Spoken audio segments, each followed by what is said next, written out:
Hi, welcome to Detours Understanding Acquired Brain Injury. And with us, we have, as you can see, Emily, and we see her.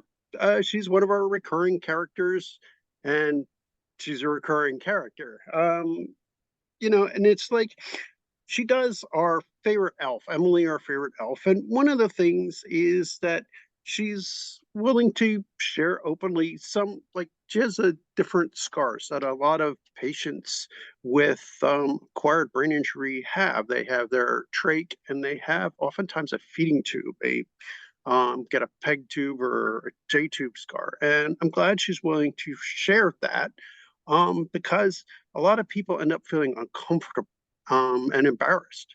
And I think it's important to teach acceptance of yourself. And, it's like you've been through a lot.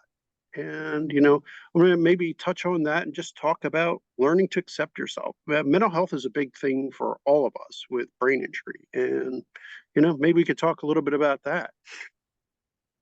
Yes. Yeah.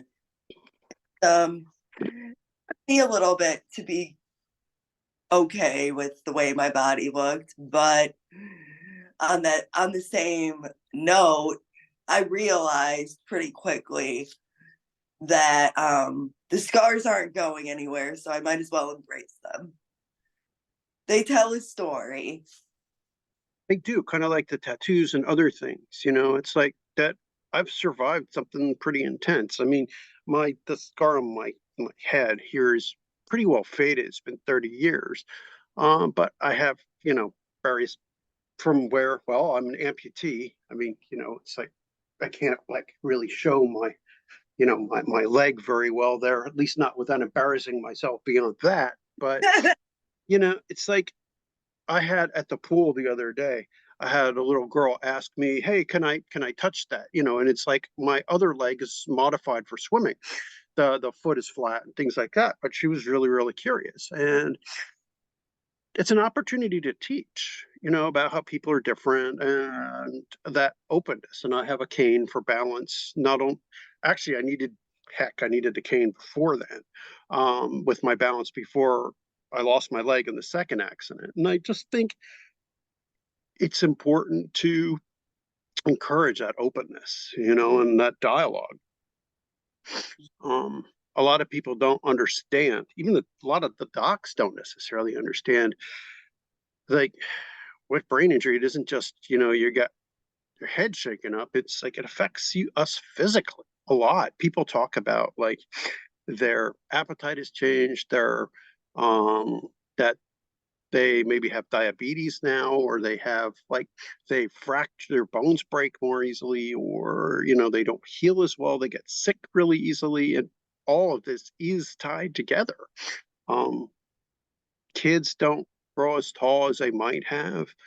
When you're in a wreck or a serious fall, or even if you get meningitis, sepsis, heart disease, whatever, all of these alter that course. Yeah. Yeah. And I've often wondered if that's why I'm so small in stature, is because I had so many operations and a concussion when I was a baby. It's So possible. really I had seizures as a Mm. baby. My fever spiked to like 107 degrees. And they Whoa. ended out my kidney because I had three kidneys and one of them was sitting on top of a good kidney and Ooh. was, so it's like this may have started a lot more early on than Mhm. I can end. So this is just what I know has happened, but I'm pretty sure prior to the accident there was some stuff going on. It definitely could. Prognosticating what the mechanics of all that, but certainly could. Um, and we don't really know much about traumatic brain injury with kids. I mean, I have a book that's like that thick on pediatric neurology, but the truth is, um, it's not exactly in teeny tiny print either. It's not quite picture book, but the text is fairly large because, truth be told, there's a lot we just don't know. Um, we're in a position where Like, we need to know more about genetics, development, pediatric endocrinology. Good luck finding a pediatric endocrinologist. Um, Huh. they're scarce. Brain injury medicine docs and brain injury consulting nurses and other things like that are pretty darn scarce, but so are pediatric endocrinologists and, nurses that specialize in that kind of domain and stuff. It's hard to find them, just Yeah, because so little's known. And so could that, yeah, it could have. Um, but yeah, yeah, these things are humbling because we just don't know. We can yeah, help treat symptoms is what we can do. And that's true for medicine in general, for brain injury and stuff. It's like, why are we on so many pills? Because we can help treat symptoms, but we definitely cannot cure. yes, yeah. Um, I think that might be the hardest part for me is realizing like I'm not going to wake up one day and feel exactly like I did before my accident. yeah, no. It's Not just, like from the flu or something. Like it's really bad one day, you wake up the next day and you're good. and yeah, and you're fine. And I think that's one of the things that is so frustrating for any of us as brain injury survivors. It's like people say, "Oh, you're fine. You look fine. You look good." It's Like not going away. This is not a broken leg. And even some of the physicians say stuff like that because they just don't know. And this is an eternal struggle. And like one of the ways you can help your survivor, if you're a caretaker, family friend, is learn about it and don't say stuff like that. Understand that they will have good days and they will have bad days. And show them extra love and support on the bad days and enjoy the time on the good days, yeah. realistically. And even we as survivors will mess up. We may overpush ourselves or we bump heads with each other when as we go along, and on days where things are bad for both of us or something like that. Um, but it's hard. Any invisible disability. It's like just because it's invisible don't mean it isn't there.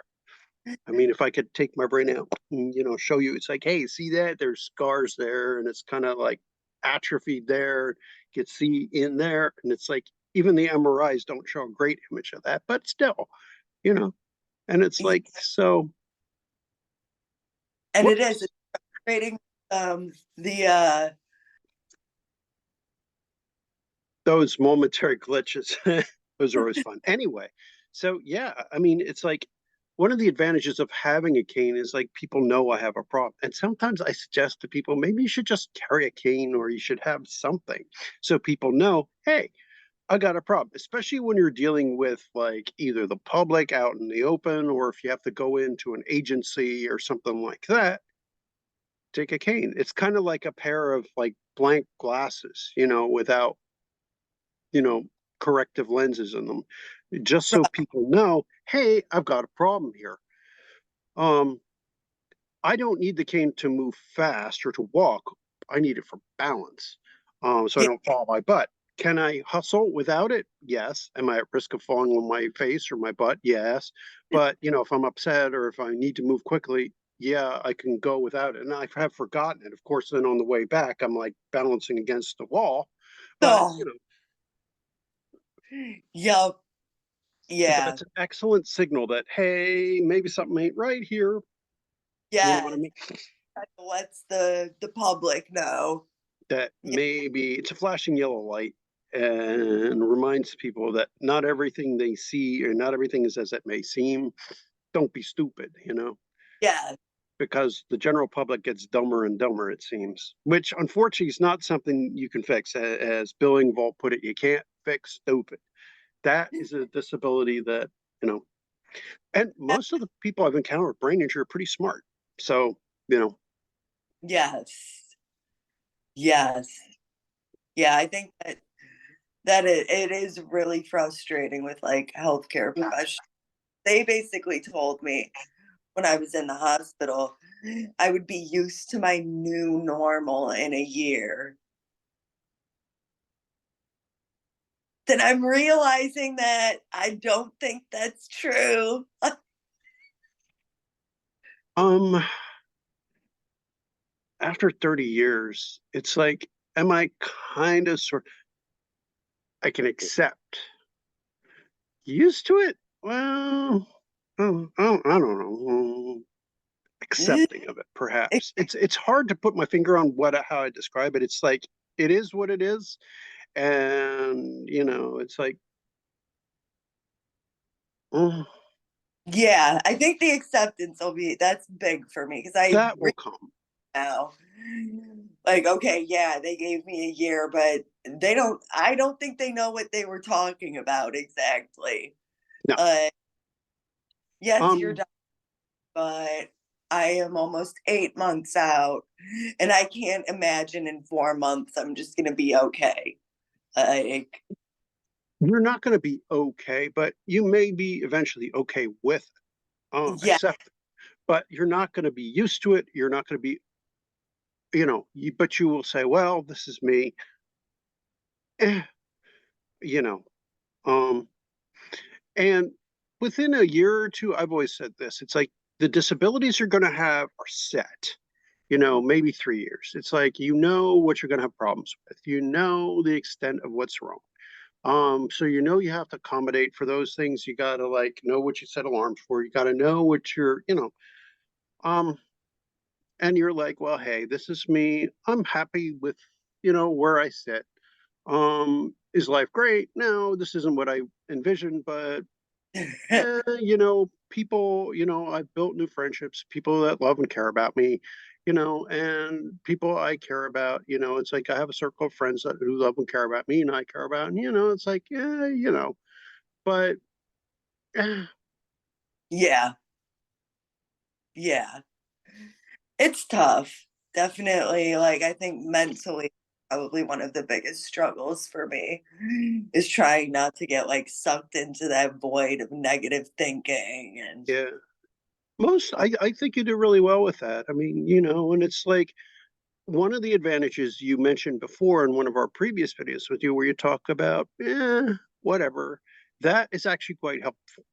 yes, Not get too stressed out about shit, because life is full of stuff that would want you to get stressed out, and this kind of stuff. It's like, nah, well, whatever. I'm good with that. yes. Yeah, that's So yeah. It's plus side definitely. It's just kind of that a block, like where it's just like, you know what? I used to care about this, but it just seems so like, trivial. yeah, exactly. That's the exact word I was looking for. Yep. And for me, I found that's beneficial. It's like because in truth, it is when you really look at it, and it's like, so it gives you wisdom of sort, and also the fact that it's not just from the brain issue, but it's also from the fact that you survived something that you know most people don't, Yeah. and you realize what matters and what doesn't, and you're like, Ex- you know what? yes. Yeah. I mean, I'm doing things now that I never done before my brain. I was like, well, it'll be a challenge, but I'm gonna go to school while I have all this downtime. Yeah, Why, you know? So, and it's actually like it's been really good for me because it's teaching me new ways to study because it's yeah, not memorize things anymore. right, So it's been fun kind of discovering the new parts of myself. yeah. And you're also, you're doing this, which is outreach for people, and and you're also like, you're associated with us at the company, and it's like you're helping to educate people, and it's like stuff like that. Much more kind of an outgoing, extroverted. I really Yeah. believe people follow one of two paths after a brain injury. They go up, out, and they do way more than they ever thought they could, or they go down. And that's one of those things you have a choice to make. How will what is it you will do? Now, some people end up with such profound disabilities that it's really hard to do. Yeah. But if you manage, even with severe brain injury, you can go the up and out and up, up, up, and be very successful. But it takes a lot of pushing, and it takes like, and you know, but you do have a chance of doing that. And so it's like how you decide to push yourself, stuff like that. You've chosen a road that leads you up, up, up and out. So, mm, I was definitely on a down, down, down road before the accident. So there is definitely good changes. yeah, Yeah. So if I focus on those, I tend to do a lot better.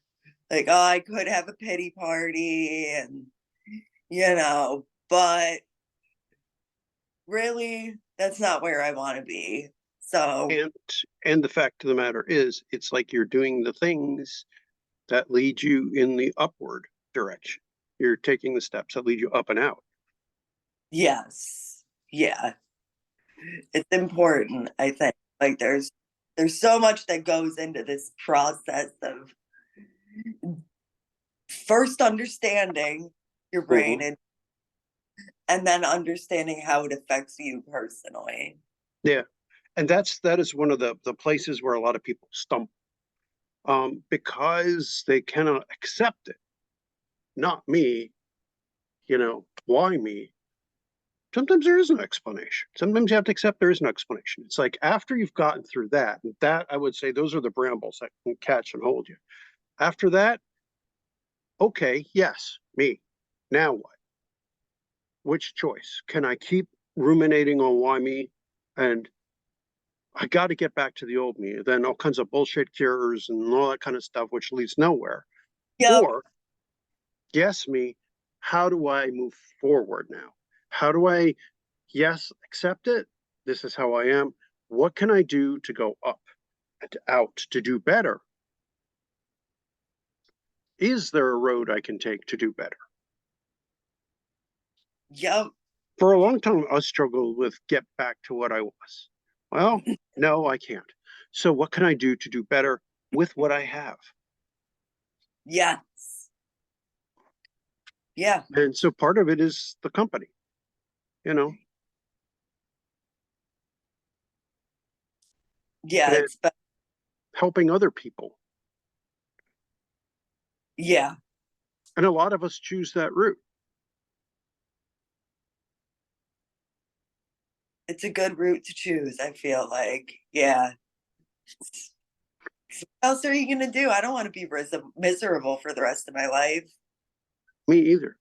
I can So, use what I had before, pieces of it, and what I'm building now. And I want to help other people put together their pieces and build up for themselves. Maybe set up their own companies or, you know, art career or whatever. Hopefully, help other people build up theirs yes. and go.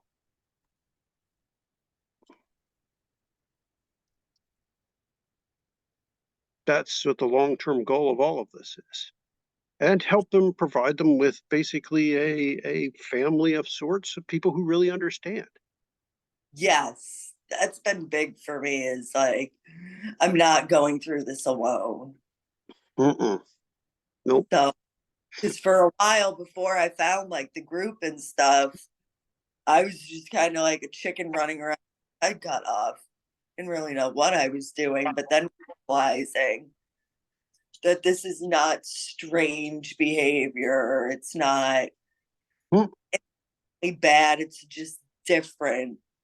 It is for us the way it is. And one of the greatest assets I think we have is teaching people that, hey, no, this is normal for us. This is normal. It's okay. It's normal within constraints of people with brain injury. And there are a lot of us out there, all different kinds of brain injury. And we look very similar to each other in like some of the behaviors. And you know what? It's okay. What isn't okay is to be stuck, isn't to not push yourself. Even if you have adynamia and some of the neurofatigue and some of these other things that we talk about, um, Yes. you still can push yourself forward. It's an explanation, it's an answer for you, but then there are ways to deal with it. And whether you decide to try to deal with it or not, and whether you ask others for help or whether you're too proud to ask for help, well, that's something altogether different. Yes. You joined us to help other people and to help yourself. I Yeah, set this up with a whole bunch of other people to help other people and to help myself too. And that's good. it is. Yeah. You're gaining your own things from the group while also Yeah. helping. That's amazing. And Really. helping other people is one of those ways that, I gain. And you helping other people is one of those ways that you gain. It's reciprocal growth. As long as you are growing, you are always healing. Yes. That's really I what this boils down to. That would be a good tattoo. I think so. As You long as you know? are growing, you are healing. And that's why I say always, within I had tons of sayings anyway. Mark's book of sayings, as I said, I'm the eternal big brother. Always. Big I brother, love big brother forever. Not the 1984 kind of big brother. Okay, we all know that's not, you know, gossip blood. But um, but big brother in that sense. But Elta, Elta, older brother. But more like as long as you are willing to grow, you will yes. be healing. And this is a great way to grow. Yes. Yeah, it's definitely pulled me a little out of my comfort zone, which is good for me. But And because it's something I never would have done before. Like it just wouldn't have even I'm just a way different person now. So different and better, yeah, you yeah. know, and worse. We all are. I'm better in many ways, but a little worse too. But Others. Yep. I am a different my core personality, I would argue, is still the same, maybe magnified a bit. Some of the traits from before, both good and bad, are magnified, but I'm Yeah. still me at the deepest core. And people are like, oh, about personality change, the new me, and all that stuff. If you look really close and you look really deep, you're in there, just magnified, maybe a little with a little less control. Yes. You magnified. Yeah. That's a good way of describing it. Yeah. Some loosening of those inhibitions means that you're a little more you. That's good and bad. Yeah. But I think about all my different brain injury friends, and it's like we are a community, we are a culture, and finding joy in that. Kate talks about that, and it's a thing that you know, like she talks about embracing the brain injury culture, and it's true. We kind of are almost like like the hearing impaired culture. Yeah. People who are deaf, they have their own culture, but we do too.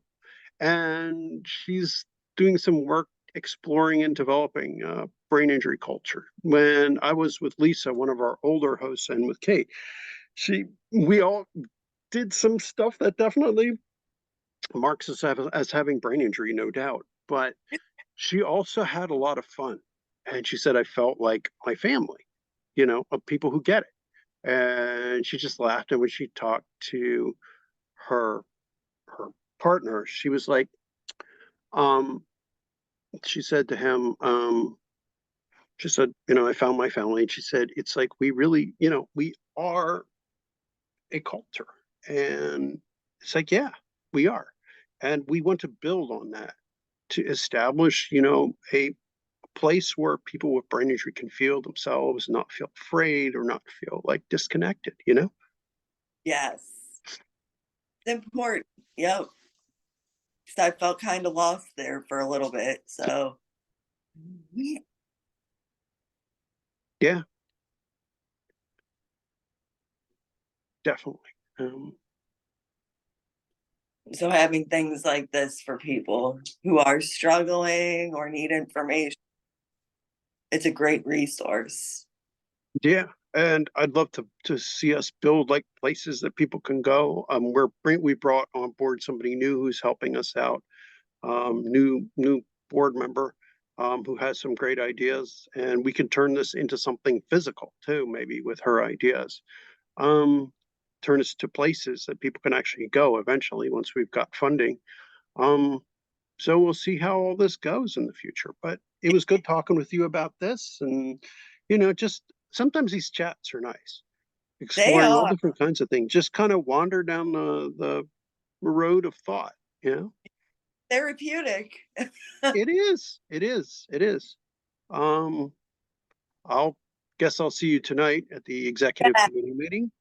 Um, so it was great talking to you, good and talking to we'll see you again for our regular on Saturday. you. And we'll probably stick back to a more traditional topic for us, but I want to say bye, Yes, bye. bye. Please leave any comments below you guys may have. Click like, subscribe. Don't forget to hit that bell icon as always. And we'll be seeing Emily later. And anything you want to mention or anything like that, please let us know. Click like, subscribe, and don't forget the bell icon. Bye, guys.